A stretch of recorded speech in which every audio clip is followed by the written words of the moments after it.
The most common thing we see, both men and women have absolutely no idea what's actually happening inside of their body. Most men and women don't think about their health until something generally goes wrong, right? And so my guests today spent decades inside the biggest healthcare and corporate institutions in Canada and then walked away to build something better.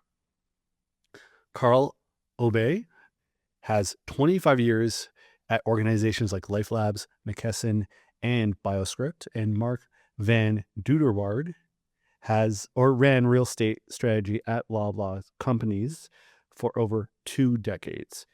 Together, they co-founded Optimal U, physician-led health assessments brought directly to you, and this year they're coming directly to OBF gyms. This is Deep Squats and Deeper Conversations. Let's get it. So Carl, you spent around 25 years inside organizations like Life Labs and McKesson. What did you see happening inside the system that made you say, someone needs to change this? It's a great question, Jonathan. So we are both blessed and cursed at the same time in the Canadian healthcare system. Blessed on the side where, every Canadian has access to some form of healthcare. The downside is, unfortunately, all the infrastructure that's been built out focuses on sick care and reactive medicine. So often most patients won't go see their family physician unless there's something physically wrong. They have some symptoms, they're not feeling well. And there's very little, if any, infrastructure in the public system to proactively address people, their health concerns. And that's why Mark and I got together to build Optimal U, was to fill that gap in the healthcare system. We do feel very strongly that if you provide people with the right information about their bodies, that they will want to take the steps that are necessary in order to become the best version of themselves. Awesome. I agree. I always say that it's hard to make changes when you don't know what's wrong, right? So you're building a private preventative healthcare company, essentially. Correct. Do you agree? Yeah. Yes. Yeah. So obviously you're doing that inside of one of the most public healthcare systems in the world. So how do Canadians respond to that? And what does it tell us about where our system is actually failing people currently? It's a great question. There's a number of different systems within our public system. Many patients have access to a family physician. Unfortunately, in Ontario, there's a little over 20% of Ontarians actually don't even have access to a family doctor. Most of those people try to get access through walk-in clinics, or even worse, leveraging the emergency room setting through hospitals. Truth be told, there are many, many things people can do in order to keep themselves out of the healthcare system. By doing that, it increases capacity on the public side. Ultimately, if people are staying healthy and require the system less, that obviously will increase the capacity in the system. So what we're trying to do is give people the tools so they can start taking the preventative measures themselves. And one of the biggest burdens on the healthcare systems are things like type 2 diabetes, cardiovascular disease, neurocognitive disorders. All of these chronic diseases are not only preventable, but can also be reversed by things like lifestyle medicine and helping people change some of the small habits that they do on a day-to-day basis, but add up to significant outcomes down the road. Yeah, and a big part of what we're doing, the healthcare system's really well set up for if you have a particular ailment, and the doctors are being remunerated in such a way that they are being paid for a very short visit. But to do an overall look at somebody's health really takes more intensive time. And so what Optimal U does is we give the patient the amount of time and an access to have the deeper conversation about their health, where they're at. And once we do a health assessment, then we do another hour-long debrief with the patient on, okay, here's all the findings. Now what do you do with those findings to actually manage your health better, your sleep better, etc.? And the public system, as good as it is in Canada, is just not set up for those conversations and for that deeper level of study. And that's really what's so important. So you're essentially trying to bridge the gap between healthcare, but also preventative healthcare to help ease some of the burdens on the actual system in itself, but also to ensure that the patient or the client is gaining the knowledge and the insights that they need to make better and more informed lifestyle decisions, right? That's a great bumper sticker idea, Jonathan. I love the idea of bridging a gap. Yeah. One of our taglines is, helping people feel their best and be their best. Yeah. And there really is no bigger advocate than somebody who's been given the right information about themselves and then empowered with the knowledge of how to make sustainable and meaningful change to have some positive health outcomes. Yeah, I think we take a similar approach at OBF gyms, where it's essentially it's optimal body fitness, which is one of the reasons why I think I resonated when I saw Optimal U. I was like, okay, we get it, right? I love it. I didn't know what the acronym meant. Yeah. So it's good that we're covering that on this podcast. Yeah, and so it's in my mind, I was like, I try to do the same thing. I try to empower our clients by educating them. Yeah. I find that people tend to make better decisions long term when they know why they're making those decisions. Mm-hmm. If you tell them drink more water, what's it really mean? How does that actually impact them? Right. But if you help them understand why some of the things that they're dealing with are due to dehydration and how being hydrated will resolve those things long term, Right. Austin's like, okay, that kind of makes sense. But a lot of people don't have those conversations, so they just say drink more water. Right. And that's a really interesting point, because all of our doctors at Optimal U are working currently within the healthcare system, but they noticed a big gap in the way that they are able to treat patients. And so they went and took the extra step themselves to become lifestyle medicine certified. Mm-hmm. And now they are joining us to practice the kind of healthcare they really want to practice, which is helping people understand their genetics, helping them understand their current state of health, and then empowering them so that they can actually do something about it. Mm-hmm. So they have their data, they have their information, they know the what and the why. You're essentially creating a team that's going to be the guide or the partner in someone's health journey. Yeah, 100%. Right? Absolutely. Same thing with what we do. We consider ourselves as someone's partner in their fitness journey. Yeah. And so, we're there to guide them. Essentially, it's up to them to make the decisions and changes, but we're going to give them the path, right? Okay, awesome. So one thing that I've noticed is that more than half of men never get screened regularly, right? Myself included. Why? And is that number getting better or is it getting worse? Do you guys have much insight on that? I think in general, I think most guys will agree that we tend to neglect our own health. For some weird reason, men in general tend to be pretty bad at taking care of themselves when it comes to being preventative on their medical appointments. It's a wide known fact that in a household, typically the women tend to be the ones looking after people's general health. They're one, like I know in my personal situation, my wife books our kids' doctor's appointments. She's always the one telling me, hey, I should go get this checked out, that checked out. They tend to just be more aware and much more diligent about their own health situation. I would definitely agree with that men in general, like unless there's something drastically wrong, they tend to not self-advocate for themselves. Yeah, I agree. And so essentially like what I want to get into now is like, I want to get into the stuff that most men are actually completely ignoring, right? And what actually happens inside the body when you do ignore these things, right? Right. So if you're a guy watching this, don't skip this part. So if you are if you are a guy watching this right now who hasn't had blood work, whether it's been 2 years, 3 years, 5 years, what should they actually be concerned about? And what are some things that you think people are over concerned about with regards to, what's currently trending online, right? We know that a lot of people are talking about hormone replacement therapy or bioidentical hormone replacement therapy and things like that. And like low testosterone levels obviously are a real issue. Right. What are some things that you think people should be aware of, and why? One of the things that you guys use in your assessments is blood work. Yes. Yeah, it's interesting. You can be doing what seems to be all the right things. You can be eating healthy, you can be working out, but you can also, through that process, maybe be doing the wrong things. So we had one client that came in and was in super phenomenal shape, but was really struggling because of high stress job, high stress in life, and then a high stress workout regime, which was all affecting cortisol levels. And so until that individual had the opportunity to go through a process, they didn't realize that what they were doing was not necessarily completely beneficial.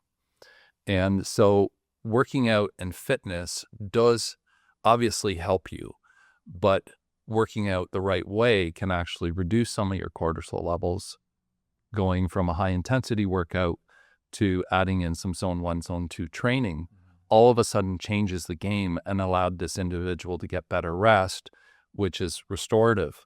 So knowledge is power, and you have to get that information about your body. We're all different.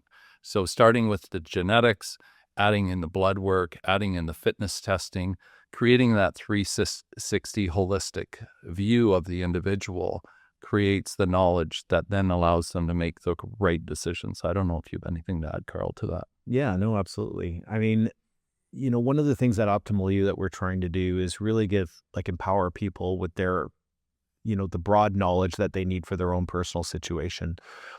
There's a lot of white noise out there. People love to talk about the latest hot topic, whether it's controversial or there's minimal scientific data to support the claims that they make. But like, oh, that's new. Oh, that's shiny. And, unfortunately, where you're going to get the best bang for your buck and the most amount of impact is where there is the most amount of scientific data and research. And often it's not the sexiest topic. At Optimal U, we focus on the 6 pillars of lifestyle medicine. And there's a lot of broad general advice out there where it's like, sure, should I eat more greens? Yes. Do I eat less fat? Maybe. What kind of fat is good fat, bad fat?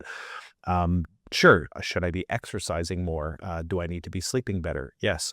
The question is like, well, what does that mean for you specifically and personally? And what is it that is based in your individual lifestyle that is preventing you from optimizing those 6 pillars? If I were to just kind of go through them, you have your nutrition is one of the top pillars, motion, physical activity, stress management, sleep. You have your deep social connections, and then you also have your avoidance of risky substances. And a lot of folks, again, that's very broad advice, but until you dig into your own personal, like your genes, how your genetics are adding up, what your particular biochemistry is through your blood work, it's very difficult to give very personalized advice. I'll just maybe use like one example. Like when we first started looking at what's a good genetic test for us to use, especially as it ties into lifestyle medicine, is we started talking to the folks at Nutrigenomics. Yeah, I've done that test. Yeah, it's a great test, especially when it ties into things like nutrition and working out and like how does your body respond to stressors and cortisol, and it provides you a lot of information when you pair genetics, which is a once in a lifetime test, because typically your genes don't mutate and modify over time. For now, yeah, until we start introducing things like CRISPR technology and all of that. But so you have your basic genetic makeup, which gives you what your risk factors are. When you pair that with what the current window in time, which is your blood work, what is your current situation, you can start to get a good understanding of what your overall lifetime risk factors are, and then you can see where am I today. And then when you pair all of these things together based with a lifestyle assessment, which it's a deep interview that goes through all the 6 pillars, we can start catering a care plan that's going to bring you the most amount of results for your particular situation. I'll just give you one little nugget on the Nutrigenomics test that for me was a big sigh of relief. It was unfortunate news for my friend Mark here, but this is, believe it or not, you actually have a gene that tells you how your body's going to respond to caffeine. Being a big coffee lover myself. Oh, you see where this is going. Yeah. So on the coffee side of things, everybody loves their latte or their espresso. Metabolizer. Yeah. Yeah. Well, yeah, unfortunately. I'm a slow metabolist. Yes. So I got my 1 cup a day and that's it. Yeah, I was luckily a high metabolizer, so I just sped up the speed of drinking to resolve the issue. But see, most people don't realize that, that's why there's so many of these studies that have come out that are contradictory, right? Is they didn't, create these subpopulations of high and low metabolizers. They just ran them on the general population, and then one study would show, oh, coffee's great for you, and then the other one would show, oh, it's actually terrible for you. Depends on who. That's Yeah, right. So once they started stratifying them based on genetic makeup, they started to realize that if you're a high metabolizer, you start benefiting from all the great things that come in a coffee bean. Antioxidants, yeah. You got it. Whereas on a low metabolizer, believe it or not, more than a cup a day of coffee can actually quadruple your risk of a cardiac event. So there's some significant risk factors, and which is why, again, when you look into things like personalized medicine, personalized recommendations, it's very, very important to understand your own specific situation. I'll give you another example based on my own tests results that came back. A lot of people swear by an Atkins diet or a carnivore diet, and they say, oh, I've lost so much weight and I put on so much muscle and I feel great and my numbers are awesome. Well, for me, genetically speaking, have I jumped on a pure meat diet, I would have died of a cardiac event again, because I'm genetically predisposed for things like elevated cholesterol. Yeah. So for me personally, the way for me to lose weight but put on lean muscle mass is to start shifting a lot of my diet towards plant-based proteins, and elevate the level of omega-3 that I'm taking into my body. That acts like as a natural fat burner for me. And I was sharing this with you off camera previously, but after I had my DEXA done back in September, I kind of hit my all-time high weight. Was edging on the 224, 225 side of things. And honestly, I'm somebody who's quite active. I do a lot of mountain biking, exercise quite a bit, but just couldn't seem to kind of figure out the diet situation. It wasn't until I did the DEXA, light bulb went off, went through the lifestyle medicine approach to find out what types of foods I could really use to dial in. And literally fast forward 6 months later, I'm down 30 pounds. I haven't changed my workout routine at all. I don't eat less per se. I've just made some modifications in terms of the type of foods that I eat. Yeah. Swapped out the types of fats, focused in more on plant-based protein.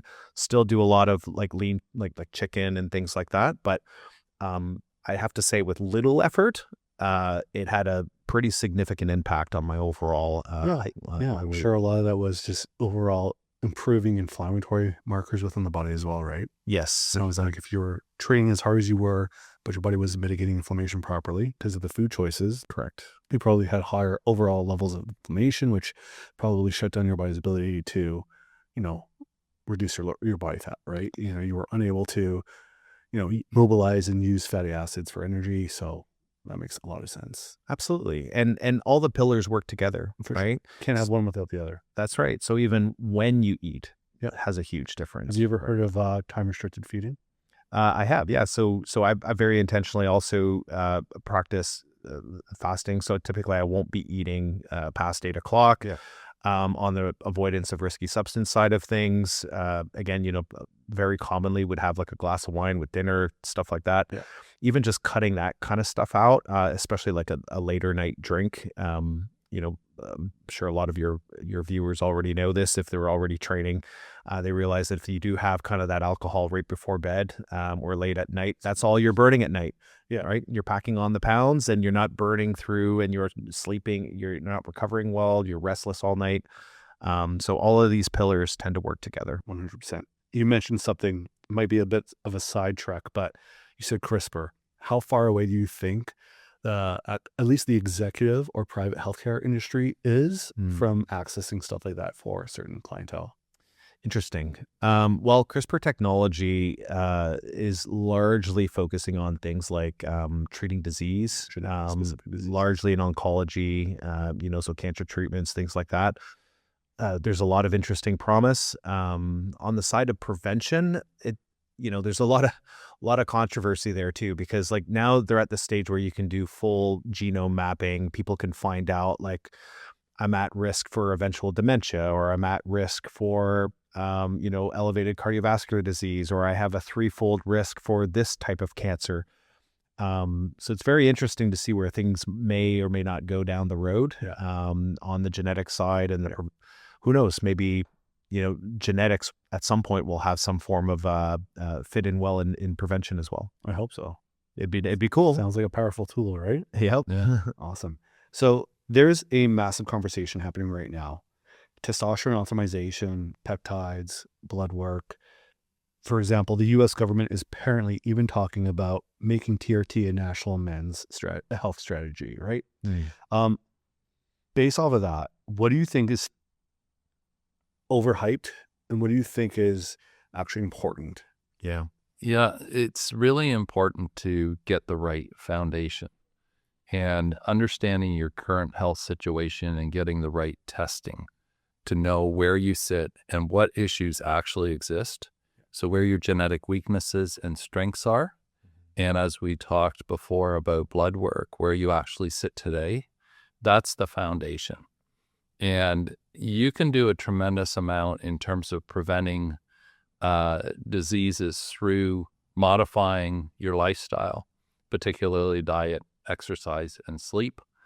And then building upon those things, it may be appropriate to get some sort of other mode of therapy, but it's not the starting point. It's kind of like the next level. But get the right information for you, because otherwise you may be treating the wrong thing by making an assumption, and that can add risk. That is not necessarily something that's going to help. So Like going on the Atkins diet if you are prone to cholesterol issues, for sure. Exactly. It's a great example. So I don't know. You got more to add to that? Yeah, I mean, it's it's funny. I started my career in the pharmaceutical industry. Spent I knew it. Yeah. Right.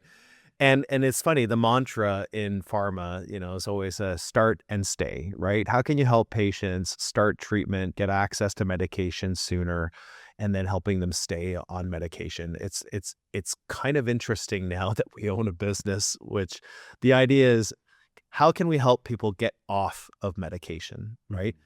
And when you look at the pyramid of lifestyle medicine, it's very interesting because 70% of all your outcomes are all going to be based on your lifestyle decisions and your choices that you make on a day-to-day basis.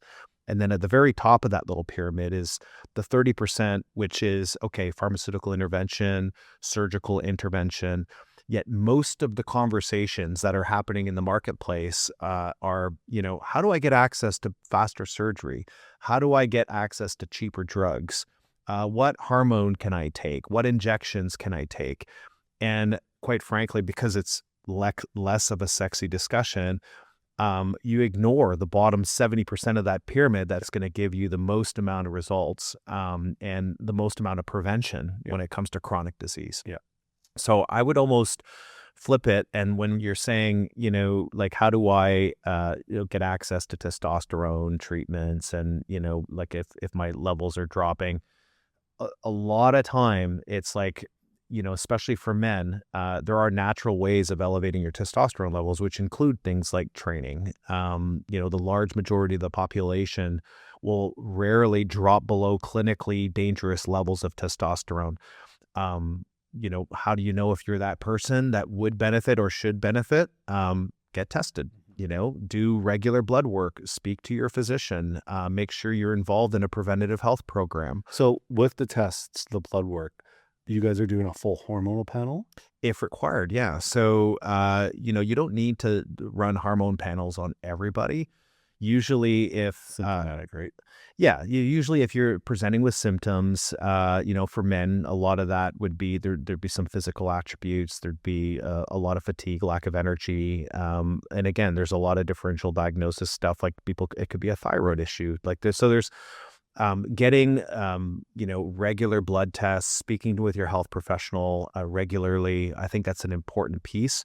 At Optimal U, sure, we have our annual health assessment that we run with patients that give them that broad, a very comprehensive deep dive into their health situation. But we also have a maintenance program, which, patients are able to kind of track along, meet with a physician on a quarterly basis. They get their blood work done every 6 months. And again, if you're trying to find that right body composition. We're doing the DEXA twice a year as well, which is the gold standard for body composition testing. Yeah. So again, monitoring, accountability, getting the right advice, dialing it in.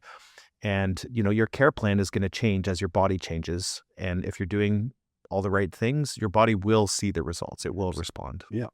So one question I had was on AI and wearables, right? So AI health coaches that analyze your daily data in real time are becoming mainstream Yes. in 2026. Yes. How does that change what you guys are doing at Optimal U? And should we actually trust that? I love that. Look, so you're tapping into my nerd ism here. Like I'm absolutely a bit of a tech geek. I love that stuff. I feel like this kind of goes back to knowledge is power, right? In the world of wearables, you kind of have really two categories. You have some devices that are meant and approved as diagnostic tools.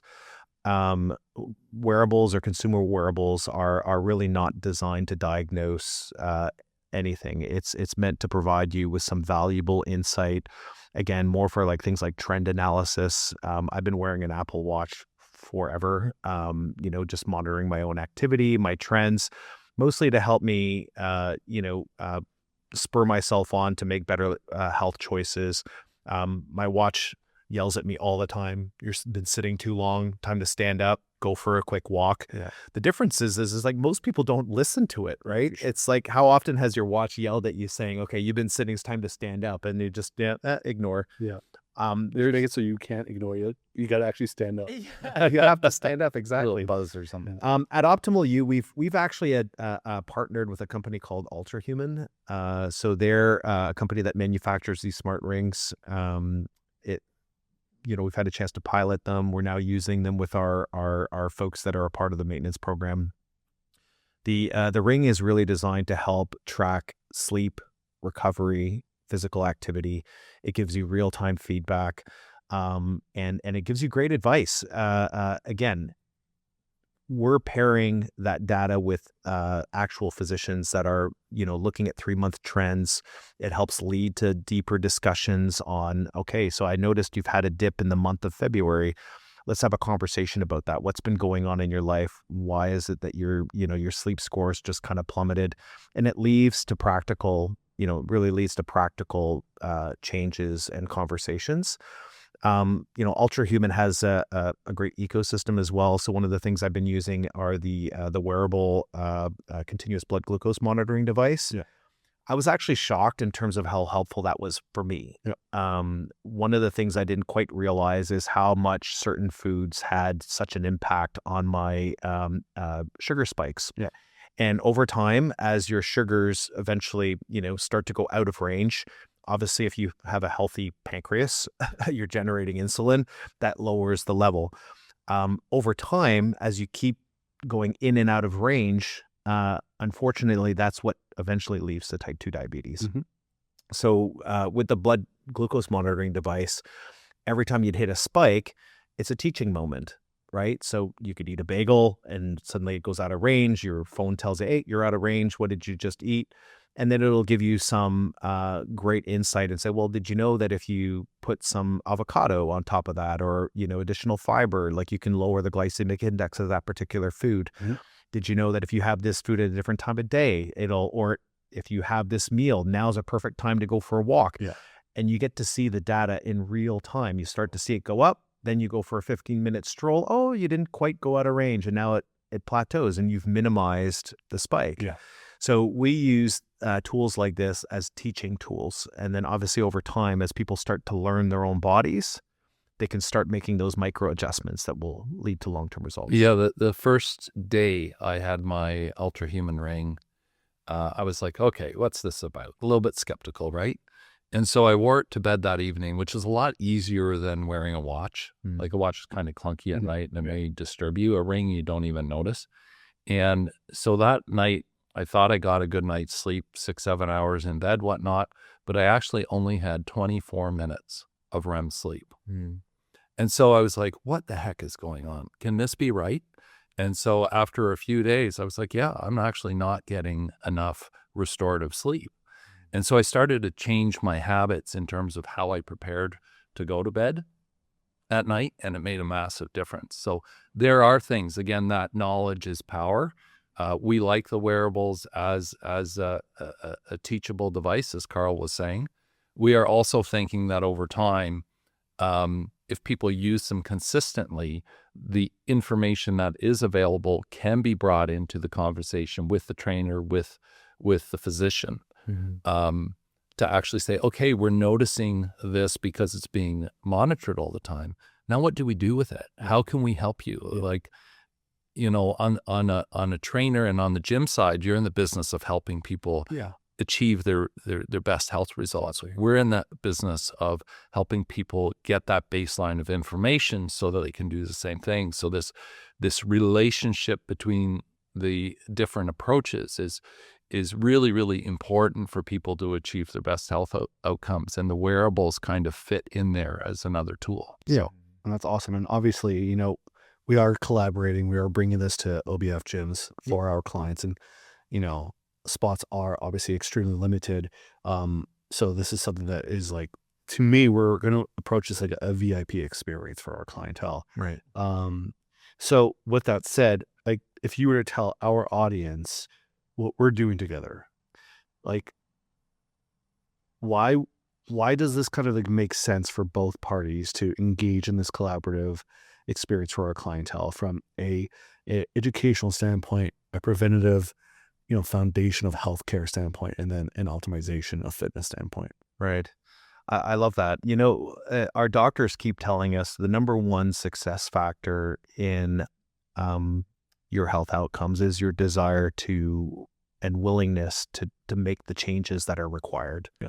The motivation piece is a huge component. If somebody's not motivated to make changes, you can give them all the information in the world, but they're not going to make those changes, and hence not going to get the benefits. One of the things that we love with partnering with,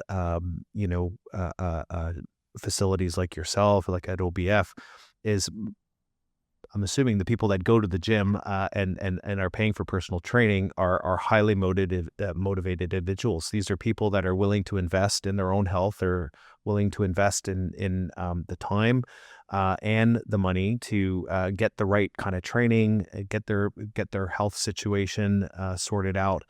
And then our job then is to provide the rest of the information for the other aspects. If OBF is focusing in on the fitness component, the personal training, we can add all these additional metrics when it comes to the blood work, the genetic screening. We're also running VO2 max. So the cardiometabolic data.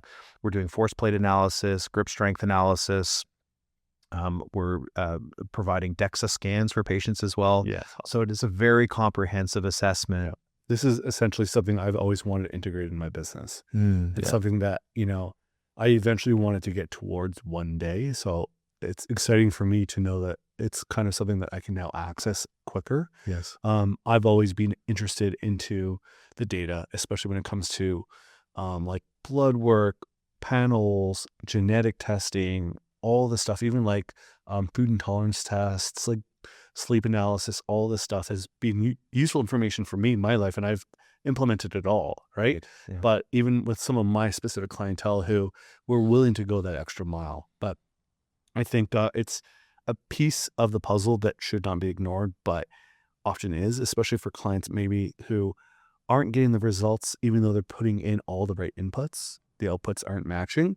And sometimes you have to go down that rabbit hole and say, okay, well, you know, let's look at your nutrition. Let's look at the most likely culprits of possible food intolerances. Let's eliminate some of those and see if we can get your inflammation levels down, see if your digestive health improves, and boom, you make an improvement there. Or you can look at something as simple as like, okay, let's look at what your sleep environment looks like. Right. We know that you are not sleeping in total darkness. We know that your bedroom is warmer than it should be. We know that you are leaving your laptop plugged in, so there's a little light in the corner of the room that is getting you out into that deep, getting you out of that deep sleep, or not even allowing you to get into it. So like we look at all of those things, and now we kind of have the scientific data to just say, hey, listen, you know we're talking about it, but now here's the proof. And I think proof matters, right? Because when you can prove it to someone, it's a lot easier for someone to trust and take that action. When it's just like saying, hey, I've done the research. That doesn't mean much, because a lot of people have done research. It just doesn't mean it's good research, right? Yeah, and I think to think about it in the most simplistic terms, what Optimal U presents through our health assessments is what's going on and why is it going on? So we're the what and why. And then OBF is how are we going to help you fix it? Mm-hmm. And so that really is kind of a comprehensive plan that allows somebody to really dial in their health. It's a beautiful partnership. And, you know, I mean, being in personal training, I'm sure you'll agree with this. It's like there's only so many things one individual can focus on at a time, right? So you could have a report that says, here, there's 20 things wrong with you. And then essentially you kind of get that deer in a headlight syndrome where it's like, okay, well, where do I start? What do I do? You know, part of what we provide with our lifestyle medicine assessment is not just an overall view of your health, but we also look at what are the key strengths that you have as an individual that you can leverage that will help benefit other parts of your health situation. Yeah. Again, using just myself as the guinea pig here, I naturally put on muscle really easily. It's one of those things where if I put a little bit of effort in, my lean muscle mass starts to go up. So part of my report was like, well, leverage that, right? So if you excel in power, strength sports, endurance sports, you do well with training, leverage that. Yeah. One of my big weaknesses is unfortunately, I'm genetically predisposed to put on weight, right? And I could work out till I'm blue in the face. I'll keep putting on weight. Like, so for me, there's very specific dietary things that I need to do in order to keep my body composition in check. Yeah. So it's all about prioritization. Some things are more urgent than other things. Our report will help, people prioritize like what's the number one thing they need to focus on over the next 3 months. Let me tell you, if you got sleep apnea, undiagnosed sleep apnea, That's number one. nothing else matters. For sure. Right? Yeah. That leads to cardiovascular issues. It leads to putting on weight. Can't even manage your hunger cues anymore. Everything's out of whack, Yeah. right? So luckily, we've actually included an at-home sleep study as part of our assessment as well. So we would do a stop bang survey. If it's flagging that you could be having some sleep issues, we send you home with our at-home sleep study.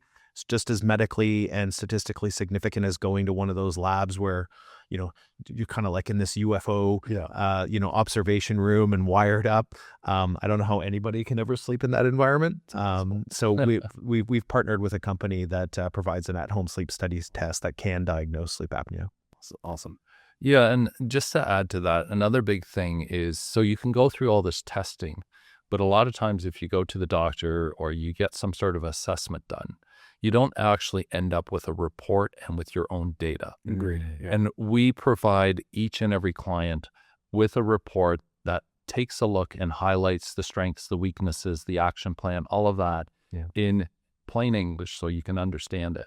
But in the appendix is all of your data. Yep. So if you are working with a trainer or somebody that's trying to help you dial in certain aspects to respond to the information, your data's there.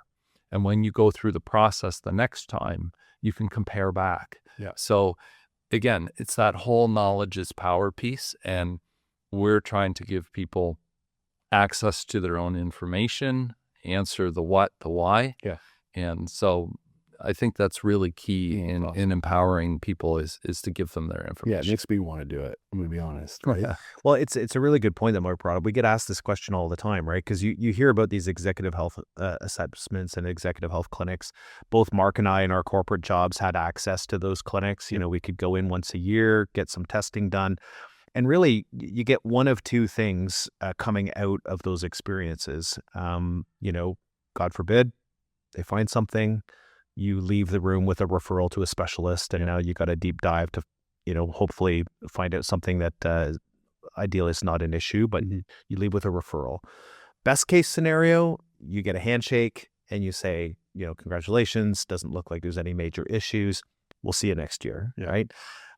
We felt like our assessment, we could do a lot better. We wanted people to not only leave with a you're not dying diagnosis, we wanted people to leave with an actual care plan in terms of, even though they're sitting arguably in the yellow or the green in terms of like health situation, what can you now do to further enhance your health or further improve? Right? What can you dial it in? Hence the whole optimal. Well, same here. I mean, I think a lot of our clients aren't interested in just baseline. They want to be optimized, right? So like, For sure. how can we improve everything? And Right. those are the best people that we work with. Like the clients who care about optimizing their lifestyle, their nutrition, their response to training, their strength levels, whatever it is. Like those are important clientele to work with, because the people who don't care about that, they're generally going to have a lot slower of an experience with progress. And, you know, at our gym, we do like speed. We say speed is king when it comes to results, right? And when we say speed, I'm not talking about like getting you your result at any cost. We're saying getting you the result as fast as possible within a healthy means, right? So optimization of all these different variables are super important. So obviously, like, we're doing this together May 2nd. We know that spots are extremely limited, and right now it's kind of invite only. Why did you guys decide to keep it small and more contained, and what does that mean for the people who get access? Yeah, well, I mean, part of the challenges in the healthcare system today is, you know, the average family physician has close to 3,000 patients in their roster, right? So the average interaction is between 5 and 10 minutes. I can't tell you the amount of times that you walk into a physician office and there's a beautiful little sign on the wall that says, please, one issue only, right? So God forbid you have 2 sore toes. You know, you can only talk about one of those toes. What we're trying to do is create an environment where it's quality over quantity. So, you know, it's all about the relationship with the physician. It's all about the depth of conversation. It's about finding those key nuggets about yourself that are going to help you, you know, find the prioritized areas of change that you need to make, and then help you make those things in a sustainable way. I think that's a really important piece. There's a lot of, like, you know, crash diets, or, you know, these radical, you know, regimes that you jump in. And sure, you might get that quick fix. But again, we're in the business of creating sustainable lifestyle changes that are going to follow you for the rest of your life. And really, there's 2 big motivations at the end of the day. One of them is overall risk mitigation, or minimizing the risk of chronic disease and down the road potential major ailments. And then there's the other side, which is, you know, as even Mark and I are kind of getting into our close to retirement years eventually, you know, everybody wants to enjoy those years, right? You want to be able to travel, you want to be able to golf, you want to be able to play with the grandkids. And that work starts now. I mean, I can't stress that more importantly, that the sooner you start implementing these changes and living healthier life, the more you're going to benefit in your golden years. And instead of going from hospital appointment to hospital appointment, you'll be able to, you know, travel and enjoy those latter years. Yeah, and there's so much conversation now about, you know, your chronological age, your actual age based on your birth date versus your biological age, and concepts like lifespan versus health span, and all of this is kind of related to living as healthy and as long a life as possible. But again, it all starts about, what are you willing to do to achieve that?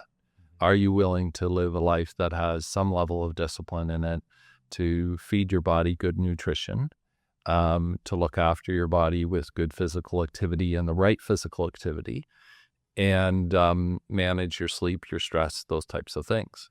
And it takes some effort.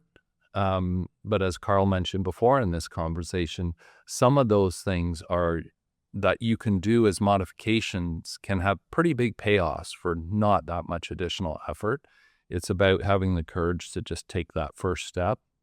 And I think once people see results, then you're like, wow, I got this out of this. Okay, what more is there? And it just kind of builds on itself. And the most important thing we have at the end of the day is our health. You know, you can have all kinds of career success, but if you are sick in your later years of life, then what was it all for? So managing your health, managing your body is pretty paramount to enjoying everything in life, because it's the foundation. So Absolutely. Yeah, and for this event, you know, we're gonna put the link in the description of the video, so that way anyone who's interested, they can click the link, they can see where it's at, downtown Toronto, May 2nd, and book pretty much a spot. And as we know, there's only a few spots, so it will be first come, first serve. And one thing that you were mentioning, Mark, that kind of like reminded me of conversations I've had with clients over the years. I say to people, I'm like, if I were to offer you $10 million, would you take it? And they said, yeah. I'm like, what if it was $10 million now, but you don't wake up tomorrow? When they say, of course I want to wake up tomorrow. I'm like, okay, so life is more important than money. Right. Correct. So then essentially the actions you put in on a daily basis that increase your lifespan and your health span are more valuable than $10 million. Right. To a degree it is. And so when people are questioning themselves as far as the value behind hard work, paying a coach, paying someone to help manage your health, whatever it is, an expert, obviously, it's invaluable. Like there's really no price tag, especially when it's the right person with the right information. And so, people need to sometimes take a moment to realize where they're putting their money and where they're putting their energy and time. And unfortunately, similar to the health industry, when people are sick, that's when they finally go to get checked out, right? And the same thing goes with my industry. It's until someone feels like garbage, they look in the mirror and they're like, I can't even take my shirt off in front of myself. Right. That's when they finally reach out. And that's fine. If that's when you're going to reach out, that's when you're going to reach out. But if people were to reach out 10 years before it got that bad, it would have never gotten that bad. And they'll probably reach a potential that they thought was never possible. And people's potential is so far and beyond what the average person even thinks is fathomable. I've seen it. I've seen people who've gone from literally morbidly obese to rocking 6-pack abs for 20 plus years. Everyone has the capacity to accomplish an amazing transformation, both internal and externally. But it's really just about it. It's like, what do you value in your life? Do you value your quality of life, how long you get to live, the energy you have, the confidence and the ability to spend quality time with your family and the people you care about? Yeah. Or do you value feeling bad about yourself and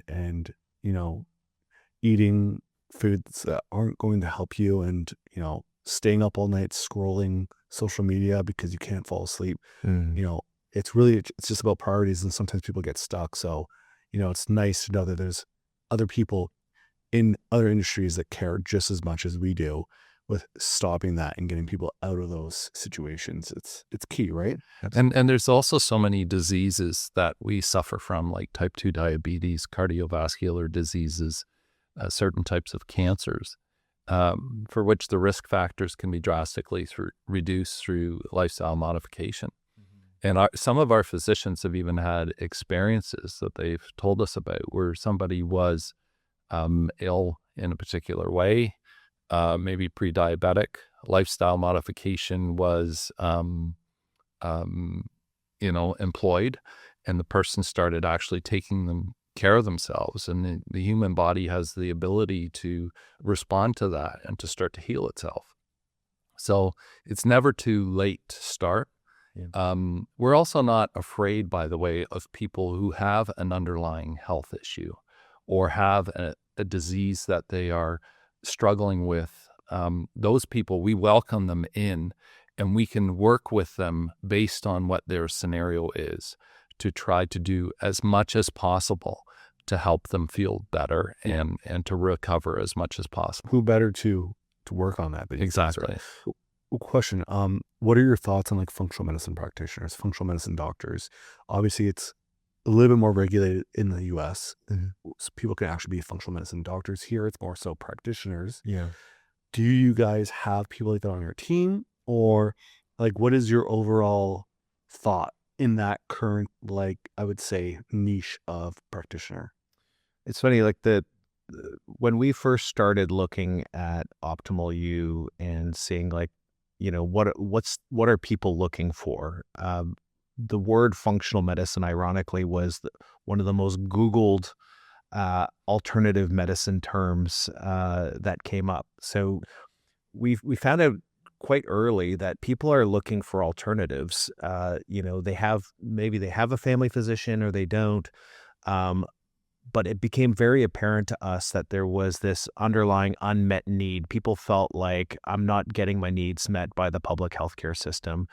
Hence, they're looking for things like, what are some alternatives? And again, what the Google data was telling us is that a lot of people are looking up functional medicine, but then subsequent searches to that was, what is functional medicine? Yeah. And it's interesting. It's just like they're Googling functional medicine because it was a buzzword, Yeah. but they weren't super familiar in terms of what that is. And functional medicine at the end of the day is looking for root causes of diseases. There's offshoots of that, like, there's naturopathic medicine. So these aren't, medical doctors, they're naturopathic doctors. So it's a different form of discipline, different treatment methodology. Both functional medicine and naturopathic doctors believe in heavy diagnostics up front, lots and lots of testing. So I'd say our doctors have kind of adopted that in the world of lifestyle medicine. Is just, we do a lot of upfront testing because data is king. We need to understand how our patients are, both presenting genetically, but as well both biochemistry, the blood work, and then obviously for our purposes, what are they doing on a day-to-day basis when it comes to their nutrition and physical activity, et cetera. The one thing that I do want to stress and highlight is that our doctors do not replace the patient's family physician. We have no intention in replacing a patient's primary care physician. I think they're super important. They're still your gateway into the public system, and getting referred into specialists if, God forbid, there is a significant health issue that you need to deal with. Yeah. What our doctors will do is enhance and augment your primary care physician. Most family doctors do not have the time to spend an hour with you talking about your habits and your how you can make significant changes in your day-to-day choices to better improve your health. So we work with the family physicians. The family doctors will receive a copy, if the patient consents, a copy of the report. Mark talked a little bit about type 2 diabetes. If you look at diabetes guidelines, cardiovascular guidelines, even things like dementia, Alzheimer's, all of these guidelines, there's at the very top of all of them is lifestyle modifications. And, if a family doctor will often meet with a patient and now they have to start, medication, whether it's metformin or, God forbid, they're so far along that they need insulin at this point, it's always said, well, you should do lifestyle modifications. Here's a pamphlet. Truth be told is most public doctors don't have the time or get compensated by the system to spend the amount of time required to help coach the patient. Yeah. This is where we can help augment that. Yeah. As we focus on that large gap, which there's the most amount of scientific data is in lifestyle modifications, but there's just no infrastructure to help coach the patient through it in a meaningful, personalized way. Which is wild. And that's the gap that we It's fill. wild to me that is a gap. Yeah. Because it's like you're missing such an important piece of the puzzle, right? It's the foundation. Yeah. So last few questions, and I want every single person watching to really listen to this, okay? So what is the single health variable that every person should know about themselves that most don't? Most single health variable. Like the most important thing, if they were to walk away with from today of, things that people are probably struggling with, but they're just not aware because they're not tracking they don't gather data on this. Like, for example, for me, if I were to say what I see most commonly is that most of our clients, even ones who come in relatively lean, are borderline insulin resistant, right? Pre-diabetic. Yeah. So I would say that it is getting a comprehensive blood test done, because that will give you what your insulin resistance is. But I just want to highlight the fact that our blood test that we do within Optimal U is not your standard OHIP blood test, because there's additional blood tests like lipoprotein A and B, cystatin, and others that we take a look at that our physicians have said to us, hey, these are really important for as longevity measures within your blood work. Yeah. And getting a time stamp almost on what is happening inside your body at a particular moment in time is a really important fact for your baseline. And once you have that information, now you can start to figure out where your risks are. Yeah. So are you within the range of normal? Are you sitting outside? And that dials in again, okay, so that's the what. Then you can start to say, okay, so what? What can I do to, if I'm out of range, what can I do to bring myself back in range? So it's really hard to answer that question about what one thing, because it's never just one thing. It's always a list of things that come back. But we can all agree, sleep. Oh, 100%. Sleep is key. Throws everything off, right? Yeah, sleep is key. If your sleep is off, everything is going to be off. Yeah. And most people, and I would say like most people don't know what's going on in their blood work. Most people would know whether, their sleep is not amazing, but there are very simple tests that you can run that will, screen the quality of sleep. Like you could be in bed for 10 hours, but to Mark's point, if you're sitting in that light sleep mode all night long because of a number of different potential reasons, you're really missing out on that recovery process. I know we didn't have a chance to get into REM versus deep sleep, but they're two very independent, very important recovery pieces, right? So REM, for example, is very important in recovering when it comes to your brain health and getting rid of brain waste. So there's a lot of neurological disorders that, your risks go up if you have suboptimal REM. Your deep sleep is very important for your muscle recovery, your body recovery, your injury recovery. So if you're not really getting the amount of REM and deep sleep through your sleep cycle, at the end of the day, you're not recovering from injury, from stress. It's one of those huge cornerstone things that needs to be checked into. Yeah, I agree. Yeah. So where can people find Optimal U? Where can they go to learn more, get more involved beyond the OBF event? So we're leveraging this new thing called the internet, where we have our website. You can visit us at optimalu.ca, and it's Optimal U with a U, I guess, .ca. On there, you'll find our different assessments, our programs. More importantly, you can actually find out where we're going to be next. So if you hit join a clinic, it'll take you to our events page, and you'll see the OBF event that we're running there. It's going to be wonderful. Hopefully you click through and reserve your spot as soon as possible, because as Jonathan mentioned, spots are limited. Yeah, awesome. And to clarify, you are also willing to even go to people's properties. Like if someone can get a group of friends together, you will actually go to a home to do something like this? So, Optimal U will come to you. Absolutely. So all our equipment is mobile. We throw it all into a trailer. I look back to my old university. How many doctors can you fit in my trailer? Well, the answer is as many as required. Yeah, but typically, like our events, normally we'll service 8 clients in one event. We bring 2 physicians, we bring a nurse. Mark and I are always there as well, logistically supporting.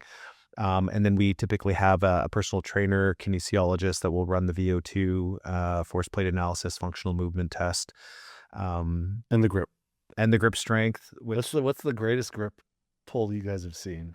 Mine, actually. What tool did you use? I don't recall the brand, but it was a crowning achievement for me, because we were running all these clinic days, and one of our other business partners, Eric, kind of hit a totem record, a gym record when we were running it over there.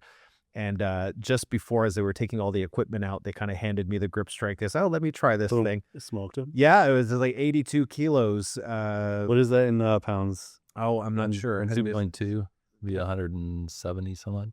It was a lot. I have to, give props to my judo background. That's what it was. It was like competing in judo for years. So you're a strength athlete.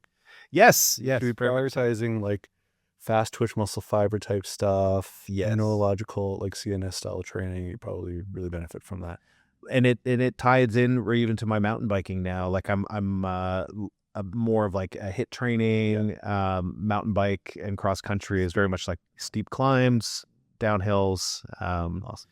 But yeah, it's we'll have to have a grip off, because I'm known for having awesome. I didn't realize I grip off with this thing. It's we do it at our gym. We have them at our gym, and we'll test the clients, we'll test the coaches every once in a while. We'll just like stand in front of each other. Like the whole team will just squeeze as hard as we can. And then everyone will be like, oh, wow. And then we'll switch it around, whoever wins. I love it. Yeah. That's awesome. Yeah. I was actually shocked to learn that grip strength is an independent analysis tool for longevity. I would have thought it's like one of, part of a bigger thing, but it's actually on its own. I've seen research that says that it's a greater predictor for cardiovascular health than blood pressure. Really? Yeah. That's interesting. Yeah, it's recent, but I saw that maybe a year and a half ago, which is why I bought the grip testers, which I was like, all right, I gotta get one of these. Make sure that we all have. And I think the reason why is because grip is so much aligned with your nervous system. Right. Sure. It's not, yes, it is strength through the muscular system, but it's a 1RM, right? And your 1RM is primarily how well your nervous system can send signals to working muscle, how fast it can do it, and how much force it can produce. That's your nervous system, pretty much. It's relative strength, right? So how well can you use the current system that you have? And your nervous system, in many ways, when weakened, has great impacts in increasing risks of cardiovascular events due to, pretty much electrical input issues, right? So, it's, I get almost all of our clients to test, and then I rip into them if it's low. I have to. Well, question for you, I guess, dipping into your personal training background, like, do people train for grip strength, or is grip strength an outcome based on other exercise that you do? In other words, like if you're, whether it's, chin-ups, pull-ups. Three things. So I think it's your nervous system is the primary. So like I can have a client have a really strong grip one day and then piss poor, let's say, just from bad sleep. Okay. And that's the biggest drop off. So it's like you can see clients knocking out like chin ups on thick grip handlebars with their body weight plus weight. And then the next day or a couple days later, they're slipping and they can't even do one rep with the same weight because they didn't sleep well. So the nervous system really has to be awake. It has to be like in drive mode. The second thing is you can train your grip for sure. I mean, like at my home gym, I've got a wall of grip tools. And so like I've got like these pinch grip tools. I've got obviously the hand grippers.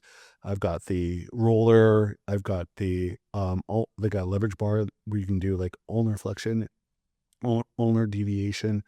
And then of course just training in itself when you're holding onto heavy dumbbells or barbells, that increases endurance, but doesn't necessarily always increase strength. But if you're doing lower reps and higher intensity, so like let's say for example, you are doing chin-ups, you're doing a 3-rep max, meaning you're doing your body weight and hopefully some added weight to it, then you're training more of the nervous system. You're training more of the fast twitch muscle fibers, more of the high threshold motor units. So in that instance, when you train that, it'll give you more crushing grip. Like your grip will be a lot stronger. But it just depends. Like there's the endurance, how long can you hold on to something, and then how hard can you crush something. They're two different things. Right.